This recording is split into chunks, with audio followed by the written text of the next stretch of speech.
ഉപരോധം പിൻവലിക്കാനുള്ള US തീരുമാനത്തിന് ശേഷവും ഹോർമുസ് മേഖലയിൽ കാര്യമായ ചലനങ്ങളില്ല.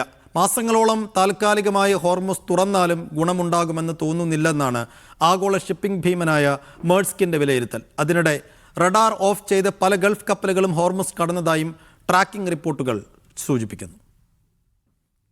യുദ്ധം തീരുമോ എന്ന പ്രതീക്ഷയിലാണ് ഗൾഫ് മേഖല. എന്നാൽ ഗൾഫിന്റെ സാമ്പത്തിക രംഗം പഴയ നിലയിലേക്ക് എത്താൻ ഹോർമുസ് തുറക്കണം. അത് താൽക്കാലികമായി മാസങ്ങളോളം തുറന്നിട്ട് കാര്യമില്ല. സമ്പൂർണമായി യുദ്ധം അവസാനിച്ചാലേ ഗുണമുണ്ടാകൂ എന്നാണ് അന്താരാഷ്ട്ര ഷിപ്പിംഗ് ഭീമനായ മേഴ്സ്കിന്റെ മേധാവി വിൻസെന്റ് ക്ലർക്ക് പറയുന്നത്. അല്ലെങ്കിൽ ഷിപ്പിംഗ് കമ്പനികൾക്ക് ഉയർന്ന ഇന്ധനവിലയും ഗൾഫ് മേഖലയിലേക്കുള്ള സുരക്ഷിത യാത്രാ ഭയവും തുടരുമെന്നാണ് അദ്ദേഹത്തിന്റെ വിലയിരുത്തൽ.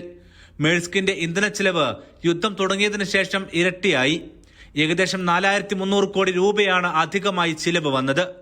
ഇത് മുഴുവൻ ഉപഭോക്താക്കളിൽ നിന്നും ഫ്രൈറ്റ് നിരക്ക് കൂട്ടി തിരികെ പിടിച്ചതായും അദ്ദേഹം പറഞ്ഞു. ഇതിന് പിന്നാലെയാണ് പല മേഖലയിലും വിലയേറ്റങ്ങൾ പ്രകടമായത്. മേഴ്സ്കിന് കഴിഞ്ഞ 3 മാസത്തിനിടെ നഷ്ടമുണ്ടായെന്ന പ്രസ്താവനയ്ക്ക് പിന്നാലെ മേഴ്സ്കിന്റെ ഓഹരി 7% ഇടിഞ്ഞിട്ടുണ്ട്. നിലവിൽ 800-ലധികം കപ്പലുകളും 20,000-ലധികം ജീവനക്കാരും ഹോർമുസിൽ കുടുങ്ങിക്കിടക്കുന്നുണ്ട്. ഇതിൽ മേഴ്സ്കിന്റെ ഒരു കപ്പൽ മാത്രമാണ് US പിന്തുണയോടെ ഹോർമുസ് കടന്നത്.